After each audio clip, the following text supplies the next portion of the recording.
Is the music playing? My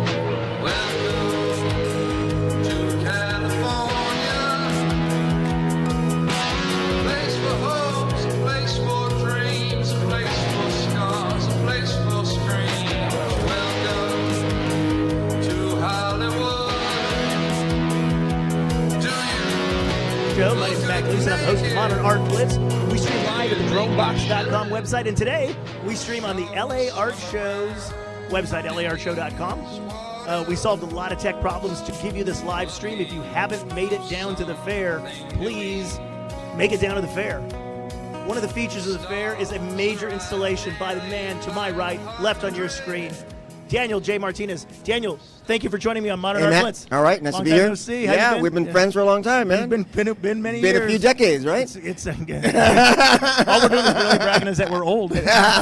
So now, tell us about the installation that you got going on here at the fair, because it's a pretty epic installation. Yeah, it's a piece that I worked on for a number of years, but following in line with, as you know, some of the animatronic works that I've done. I remember the first animatronic at Christian Hayes Space. That was like 20 years ago, right? That was like 20 years ago, yeah. And that was based on like Pirates of the Caribbean Disneyland technology, right? Influenced by Disney technology when I was a little boy looking at Disneyland. I don't know if I ever told you the Tinkerbell story. Uh-oh, let's hear it. So, you know, I grew up here in Los Angeles, and when you're young and you have a birthday or something, a special occasion, your parents take you to Disneyland. Oh, yeah. Kind of, it's time-honored tradition. Time, right? Absolutely. Absolutely time-honored tradition. When they used to have the electric light parade that would go around. I remember Main Street Electrical Parade, yeah. Exactly, and Tinkerbell would fly. Oh, she would fly from the top of the Matterhorn. Yeah. Yes, down to the electric light parade. So I'm 8 years old, and we're there watching the parade and watching Tinkerbell come down. And so Tinkerbell is flying down, and then bang, the cable she's on breaks. And Tinkerbell goes, boom, falls smack in the ground in front of me. Tinkerbell died in front of me when I was 8 years old. Whoa.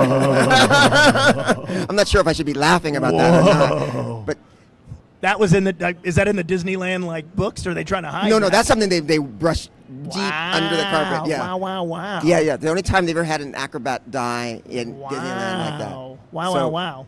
That's just a little history on my relationship to Disneyland. But and useful though. But maybe maybe it is your world. Because weren't you talking about extracting beauty at one point? And that your mural about extracting beauty? I mean, I don't want to say it was Tinkerbell influenced, but no. But one is damaged at 8, right? So the Disney theme of these animatronic figures, but they're self-portraits. Well, right. I'm always in an attempt to sort of investigate myself, sort of being self-aware and some sort of like attempt to negotiate one's own identity within the milieu in which we live. Yes, I constantly am using myself as a surrogate and replacing other characters in history with my own body. Okay, so a couple years ago, we said 20 years ago at Christian Hayes Space, you had a life-size I would say robot, but an animatronic figure, sculptures, yeah. And it basically rose up and slit its own wrist. Attempted to slice his own wrist, based on Mishima. Yukio Mishima was one of the great Japanese writers. They said to be perhaps the greatest writer in 500 years of Japanese history. Wow. He, at the age of 40, after an incredible career and contribution to Japanese literature, he committed ritual suicide. Wow. So that figure that I made was committing the same ritual suicide that Yukio Mishima did, but it defied its programming. In other words, it tried to commit suicide, but it developed its own set of circuitry. It would not commit suicide. It only attempted to commit suicide. Okay. So in other words, the animatronic itself develops its own neural pathways. The machine does not. It's like a toaster, only toasts. Pre-artificial intelligence. Pre-artificial intelligence. Pre-Kurzweil. So that was 20 years ago. You still use a lot of these life-size figurative stuff? Do you have to get cast for this? Absolutely. Oh, yeah. I've been using work with the same people, Hollywood FX people. Do you have to make a mold every couple years because you change? No, every piece. Oh, really? Every piece. Every single one. piece has to be a completely new mold. The materials change, the technology changes, everything gets updated. It's like anything else. Wow. So how did this? Now you've shown the piece that's here at the fair before. Once before at Roberts and Tilton. At Roberts and Tilton, it's called Roberts now. Now it's Roberts Projects. Roberts Projects. Because the late Jack Tilton. Jack Tilton passed away. Jack Tilton and Bennett were partners. Jack Tilton passed away. Right. Great guy. Very early supporter of my publication Coagula.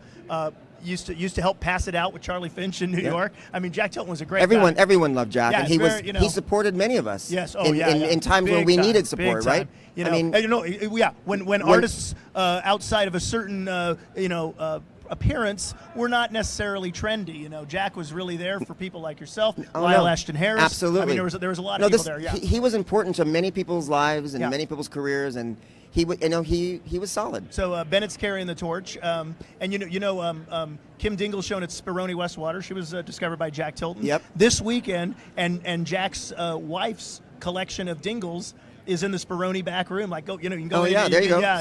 See, it's a small world, isn't it? Isn't that and weird people that you supporting brought each it other. I mean, it's important for our history. This initially showed at Roberts and Tilton Gallery here in Los Angeles, or Culver City, pardon me. So, you're still shown with Roberts Projects. Yes. They do Art Basel. I mean, this is we're talking the top of the pyramid, so to speak, right? At least commercially. Yeah. So it showed there when? That's a good question. Maybe 2 years ago. 2 2 years ago. Yeah. And so, now here you're able to do a little more with it, right? I mean, as far as the space that the LA Convention Center allots you. Well, that's something quite fantastic. I mean, I thought that the iteration of it at Roberts and Tilton was a beautiful one, but here the space gives me much more room. I'm able to build a different kind of platform that accentuates the notion of kind of Brechtian theater. It allows me to put more bleachers in, which adds to the notion of spectacle and watching the spectacle of violence. And of course, the tableau itself is based on David's painting of the Death of Marat, which is probably one of the most. T.J. Clark, who is the expert on this painting, says this painting ushered in modernity. Okay. In terms of painting, I've heard that theory. Yes, yes. With especially with just the blank wall behind it. Exactly. That emptiness and yet some sort of romantic feeling. Absolutely, so this painting occurred within 6 months after Marat was killed, and they took the painting, and this one again also sort of considered one of the very first performance works. They took the painting and put it on kind of like a stretcher, with the painting upright, and they paraded the painting through the streets. Wow. As a form of like a funeral processionary. The initial street art. Exactly. Well, street art, performance. I mean, with this painting being carried through the street, ushered which in is fantastic. So think about it. All the genres are happening exactly around the French Revolution. Wow. It's sort of amazing. Everything but an MFA on that one. Didn't need an MFA with that one. Yeah. So when I noticed. The animatronic figure of yourself is holding a paper as Marat was. Is it the same letter that Marat was holding? No, it's a slightly different text. Okay, is it a text you wrote? No, it's a text that is taken from dialogues that occurred between Robespierre and Marat. Okay, but it's okay. So I've changed. It's very close to the painting in terms of the performance, but. And the physical appearance. And the physical appearance, it looks like it. I was like, I got to ask because. But there's added characters because. You have Marat, who is in the tub. Charlotte Corday, who assassinated him, brought an end to Marat, and then Corday was sentenced to death by Robespierre. So the first figure is Marat in the tub, the second figure is Corday, and the third figure is Robespierre. And they're all played by you. And they're all played by me. Animatronically, of course. Now, you're not going to get up there at the fair, here at the fair, and do anything? No, I'm not going to do anything. No. Now, Robespierre is wearing a shirt that says Zarathustra. Right. Are you a Nietzschean? I am a Nietzschean. You are a Nietzschean. Absolutely. Foucault was a Nietzschean. Many people were Nietzscheans, yes. But it made it made perfect sense, right? It made perfect sense when I read the interview where he said he was a Nietzschean. I wish he had said it on the first page of all his damn thick books. I was like, oh, okay, good, okay. But it's a way to use history. I mean, using myself as a transplant for those figures, bringing Nietzsche into it, bringing in Brecht into it, bringing in the original Marat play that was done by Peter Weiss, which was based on Peter Brook. And then the original play was done by the Marquis de Sade in the Asylum Charlatan. where Wow. he used inmates to perform the play. Oh man. So this is the history of this, which is the French Revolution, which was very influential to the American Revolution.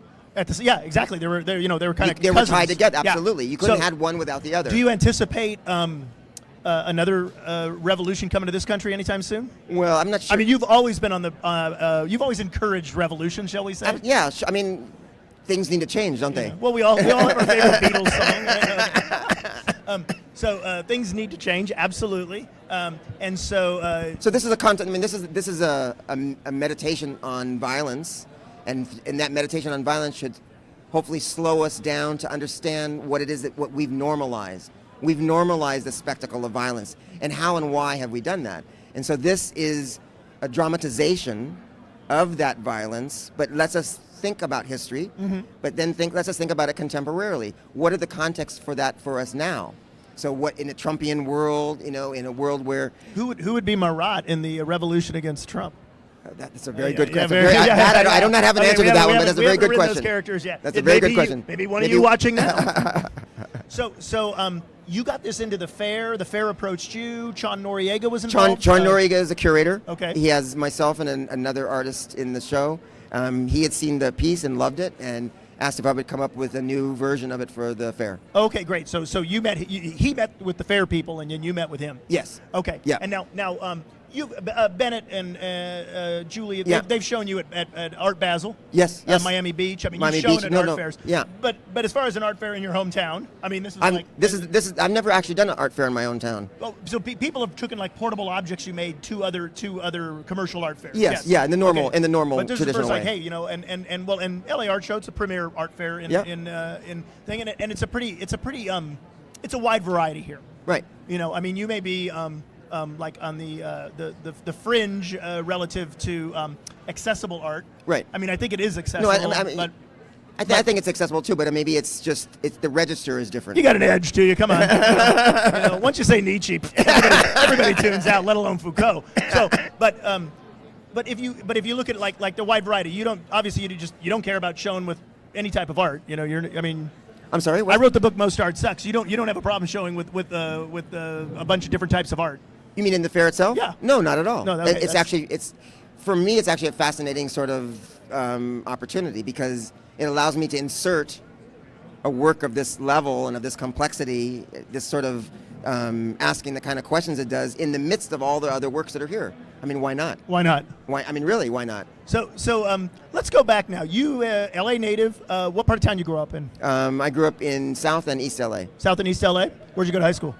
What's that? Where'd you go to high school? I went to so many high schools. Oh, really? Yeah, I kept getting kicked out of them. All right. Okay. Did you know you want to be an artist when you were in high school? How did that go? I never made a decision to be an artist. I was just you were born and I was an artist, and that was it. You know. I didn't. But it was never like a choice. It was just, this is what you're born, and this is what you do.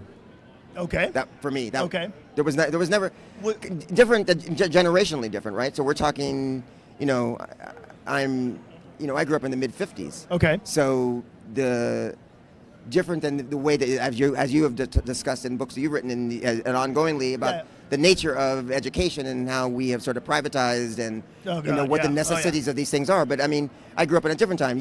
No one said you had to have an MFA. Okay, you just were. I mean, you identify yourself as something. Was there ever a time where you painted and drew? Like, I'm an artist, Sure. and I'm going to make paintings, oil paintings, or any of that stuff? Yeah, I mean, I've been making things. You've been making objects as art objects. all my life. Authoring objects. Yes, your whole always. Life. Objects and experiences. Yes, absolutely. So now I think I mentioned this to you once before. I just want to throw this one out. I was on YouTube one day, looking at Richard Newton's something by Richard Newton, and there you were in a movie with Richard Duardo that he made, a black and white movie. Do you remember this? You don't mean the Michelle and Me film? Yeah. Yeah, it was based on a Godard film. Okay, yes, that exactly. one. Yes, yeah, with Nancy Ferguson. That's too. right. Yeah. Okay. Yeah, it was Michelle and Me directed that. So yeah. you were always kind of pushing things. I mean, you felt you were pushing things there in that film. In the 80s. Yeah. Oh, I mean, sure. Yeah. How do you not answer? That was the easiest question. In the business we call there's hardball questions and softball questions. Yeah, what's my answer going to be? You got to hit that okay, one out of the park. Okay. So So where did you go? Did you actually go to a formal art school? Yeah, I went to Cal Arts. You went to Cal Arts? Right. So undergrad? Yeah. And then I actually went through the grad program, but I left before I graduated. Really? Yeah. No MFA? No. Kind of bragging rights then, eh? Look what I did without an MFA. But look at who the forefathers of West Coast conceptualism were my teachers: Douglas Hubler, Michael Asher, John Baldessari. I mean, these are. How was Baldessari as a teacher? Baldessari was great. Really great. Yeah. They were all actually amazing in different ways. Yeah. Michael, I've heard that about them all. Yeah, and across the board. But imagine, I entered Cal Arts when I was 16. Wow. And having the opportunity to study with these people over a long period of time. After I got out of school, I went to UCSD and studied with Herbert Marcuse. Oh, wow. And then Klaus Rinke, who was the protege of Beuys, was here working on shows for 2 years, and I just serendipitously became his assistant. And so Rinke taught me Beuys directly. Wow. So I had the West Coast conceptualism, I had Beuys fed to me directly, and I had Marxism coming through Marcuse. Wow. And you said UCSD, right? Yeah. So did you ever meet Alan Capro down there? No, I didn't meet Capro. I went just for Marcuse. Oh, you just went for, wow, okay. Very own. Very focused on that point. Have you ever done a happening? Happening? Like Alan Capro invented the happening. Yeah, I know he did. I mean, not that I would identify as a happening. Okay, so what year did you get out of Cal Arts then? 79. Wow. Okay, so this is you've come a long way. What commercial gallery? You were with Roberts now. I mean, obviously you've had a good experience. You had a lot of shows with him now. Yeah, he shows you. He kind of he's keeping you. I got to have another show. Got to have another show. Daniel. Before that, I was with the Project. The Project in Christian New York. Hay. Yeah, with Christian Hay. Okay. Where is Christian these days? Christian is in New York. He's in New York. Does he have a gallery now? No, he doesn't have a gallery anymore. What's he doing? He's out of the. He's writing. He's just writing. He's just writing. Okay. Yeah. But the project was an extraordinary. It lasted for 12 years, and it was an 12 extraordinary. years? Yeah. Wow. Started in Harlem and then spread its way across the country. No, it really. You know the story. It really. It was a big deal. Yeah. Nobody had ever done that before. No. He was the first black dealer in the United States. Yeah. And he got around. He got around. And he had the space out here on Hewitt Street. Remember downtown when he had the space? Yeah. Boy, just imagine having bought the property back then. Whew, man, that neighborhood. Yeah. Huh? Yeah.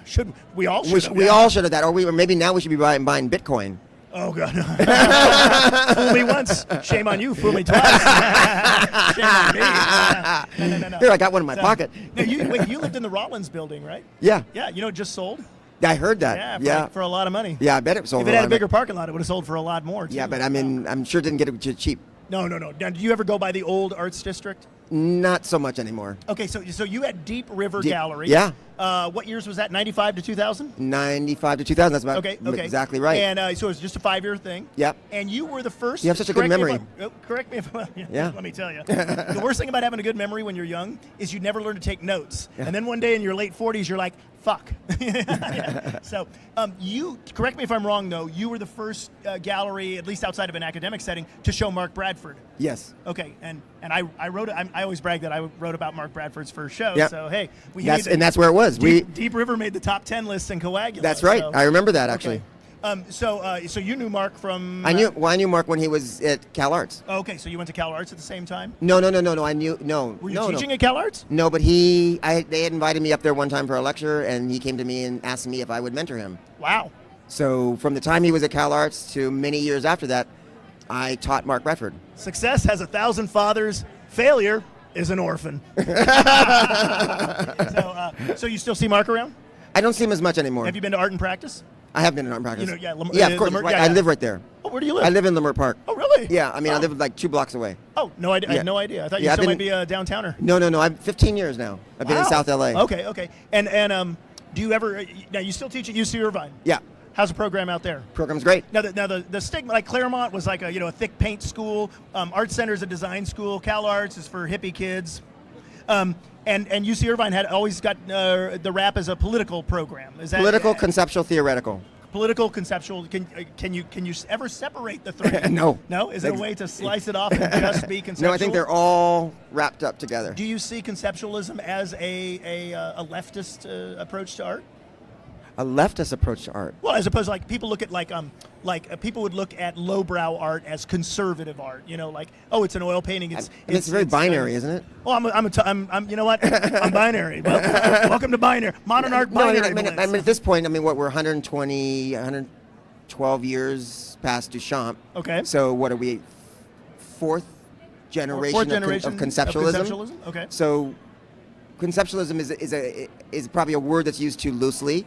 I'm not sure anyone knows how to define it any longer. I'm not even sure it's an operative category per se. We use it like we use a lot of the old-fashioned. We use it like we use oil paint, right? Yeah, I mean, I'm not sure what it means exactly anymore. But because we've not reinvented the field, we stopped reinventing the field when the 21st century came. Wow. What do we do now? We sell things. Whoa! Do you lament that politically, or I mean, obviously economically you don't, but well, I mean, I think that that everything has lifespan. Okay. And projects, all these projects that have been produced over varying years. So you mentioned Happenings. Happenings had a lifespan. Dada had a lifespan. Conceptualism had a lifespan. Abstract expressionism had a lifespan. So in the 50s, Man Ray was getting fan letters asking him, "Is Dada still alive?" Yeah, of course, because and now people say, TSOL still has shows. Is punk still alive? Yeah, I mean, do you consider yourself to having come out of punk? Absolutely. Oh, really? Sure. Wow. I had Ronnie. Red Dog on the corner of 1st and 2nd and Alameda. We all hung out at Yumi the Brave Dog. Brave Dog, yeah. Yeah, in the Atomic Cafe. That's right, yeah. Lou. Yumi Lou's, right? Al's Cafe. Oh, yeah. So I had Ron Athey on the show. Oh, yeah. And he said he knows Genesis Peorage, who said, punk gets too much credit. What else was going on there that you could look back on that time, or you're I don't look forward. I'm more look forward. Do you let history sort it out? I want to be in another place. Okay. I'm very present here now. Okay. And then I want to move forward. And you owe this to no religious practice, correct? Correct. Okay. Well, Daniel, it's a big night, and it's your night, so I don't want to keep you too much from it. But what's coming up in the future? The Vancouver Biennial is coming up, and then I'm gonna do the Rockefeller Bellagio residency in the summer. Wow! In Rockefeller Plaza? No, in Bellagio in Italy. Oh, in Italy. Yeah. Oh, wow. Well, I'm glad I got you on the show. Now, well, actually, I'd rather go to Italy. Why don't you come on to Italy? Yeah. So, does Modern Art Blitz have the budget for a trip to Bellagio? Can you check? Okay, never mind. Matt wants to come to Italy. Yeah. Yeah, well, we want to bring the whole crew, but somebody has to pay for it, and it's obviously not going to be Rockefeller. He's paying you, right? So is a Vancouver Biennial? Is that a public? Is that a commercial? What is? No, that? it's like a biennial like any other biennial. It's a city biennial. Who's curating it? Jeffrey Uslip. He got you in there? Yes. Okay, great. How many artists do you know? I don't know. You don't know? No. I mean, it's a big biennial. Okay, because some of them now are so sprawling. You could never. No, this is. I mean, I think it's Vancouver size. Okay. You were most known, and correct me if I'm wrong. It's always going to follow you. The 1993 biennial, right? The Whitney, Yep. Whitney by 1993 Whitney Biennial, which now seems to be the thing that it's like the gold standard as far as activist art, as far as any art that takes a stance. I mean, that's like It was the watershid moment. Yeah, there's no doubt about that. It. Now, who curated that? That was Thelma Golden and Elizabeth Sussman. Okay, so we're going way back. Early issues of Coagula. We had fun with that biennial. So, but you are, am I wrong? Is that still the work that you're most known for? Picasso at Les Dames à Avignon. Yeah, you're most known for. Yes, I would say that's absolutely true. Why don't you tell us what the piece is? Okay, so the 93 biennial, they had commissioned me to do a new work for the biennial, and the original proposition, Charlie Ray, that's when Charlie Ray did the fire truck out front, and I knew that because I knew Charlie from LA, right? And so there's a well-known philosopher named Diogenes who was around the same time as Plato, and he was the original cynic movement, not cynicism, but cynic movement, right? There's a difference, right? Big difference. Yeah, and so I was going to put a text work on the outside. It said, "In the rich man's house, the only place to spit is in his face." They rejected that proposal. Wow. And then I came up with another proposal. Wow. Which was to do the Whitney tags, which is, in those days, not anymore after the Whitney, they don't do them anymore, but the little emission buttons with little metal tags. They were little metal things. Little metals. You pin them on there, and they were useless otherwise. Right, and they would just tell the color for the day that you paid to go in the museum. Tuesday's orange, so if your friend went yesterday and he gives you the orange one, you ain't getting in because it's pink on Thursday. That's right. Yeah, okay. And it said WMAA on it, Whitney Museum of American Art. Okay. And I took the exact same tags, took their text off, and I put broken up into 7 tags. I can't on one, imagine another, ever wanting another, to be white. And so, and ironically, probably more controversy than if you had the spitting in the rich man's face, right? Well, no, actually, it was the by design. I wanted the second proposal. Oh, you already. I already. Wow. Okay. They were Because playing checkers. You were playing chess. Because I don't think they. I'm a little bit curious, but I don't think they would have accepted the proposal of the tags first. So if you give them something. So they've already rejected They've you already once. rejected. So wow. So what you're saying, and maybe is this advice to artists? If get rejected once because they can't reject you twice. Is that? I don't know. maybe. Maybe. Try it your own way, kids. And does that still follow you around? I mean, the tags? I'm bringing it up. I mean, No. The tags are important, and every biennial that's mentioned, there's been hundreds of articles written about it. I mean, the work is. It's a meaningful piece, and it markers a particular point in time. But it also is, it's a provocative work. It's a mature work, and it's activation of both performance, of text, conceptualism, of so many different things at the same time, and being as radical as possible. And also letting the guards know that you did pay to get into the game. Yeah. You're making functional art. So, tell me though. Do you consider yourself a Chicano? Is that like there's Chicano art, but are you Mexican American? How do you describe yourself? I asked you this once before in an interview, so I want to see if you give me the same answer. I don't remember that when we talked about that, but right now I would say I'm an American artist. That's what you said then. Okay. You said that. Okay. Well, you've been in the Istanbul Biennial. You represented the United States there. It's been a while, but you've shown all over. I've shown all over the world, and you represent America. Right. When you teach, but I am Mexican American. I'm of American descent. Yeah. So, what is the student the breakdown over at Irvine now? 67% Asian population. 67 in the art department. Same. Oh, really? Yeah. Okay. I mean, it's across the school, and that's like Pan-Asian, right? I mean, that's. From everywhere, China, from every Philippines, place, everywhere. Yeah, Okay, Hmong. I mean, it doesn't matter what. So we have a small black population and we have a small Latino population. It's predominantly an Asian population. Really, probably the majority Asian population university in the country. Wow. Has that changed? I mean, you've been there a long time now. I've been there 28 years. So is it? You've seen it change? Is it? I mean, keeps growing. But you've seen the diversity of UC Irvine change. I mean, or manifest. It's always been like that. It's always been like it was always a high. It was always a high Asian population. Oh, really? Yeah. Okay. All these years. Okay. Yeah, I mean it's increased and broadened and grown, but yes, yeah. So you enjoy teaching, obviously. Love teaching. You're still enjoying UC Irvine. I mean, when are you going to retire? Retire? Oh, there's Chon. Look who's there. Chon Noriega. Oh yeah. Should we get him up here? Get him up here. Chon Noriega. Chon, come on up. We're going to have to change the camera angle to accommodate our second guest. Look, Matt, it's Chon Noriega. It's Chon Noriega. Just happened to be walking by. Hey. He found us.